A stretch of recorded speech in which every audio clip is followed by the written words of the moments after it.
आज सांबादिक सम्मेलन में मुझे समस्त स्वागत जनाऊँ। गतकाली आमर 11/1 गतकाली 11 तारिख दिन सकाळ समय डे पेट्रोलिंग कर समय आमर जी ऑफिसर जाइए जो नाका लगे से समय गोटे चांस डिटेक्शन आमर ब्राउन सुगर होता जो थी कि 2 जन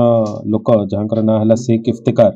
बापा शेख गुफरान चड़क मोहल्ला पुराना बजार आ गोटे तार रिलेटिव मोहम्मद इमरान बापा अब्दुल खान सुनापल्ली धनुपानी संबलपुर ये 2 जन पाखु आमर चांस डिटेक्शन ब्राउन सुगर होता आ 2 जन पाखु जन शेख इफ्तेकार पाखु 6.3 ग्राम्स आ मोहम्मद इमरान पाखु 9.3 grams total 15.6 grams brown sugar आम कंट्राबांड ब्राउन सुगर आम पाइलु जहाँ पैराफर्नालिया अच्छी फॉलो कलापर सर्च सीजर पर आज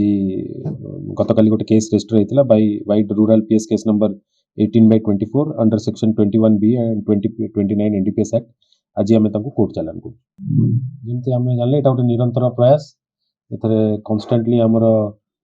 सोर्सेस अच्छा इंटेलिजेंस अच्छा आपण मैंने भी अच्छा समस्त सहयोग जहाँ जो आमको खबर मिलूँ आम से हिसाब से आगे बढ़ुचु आ करूँ।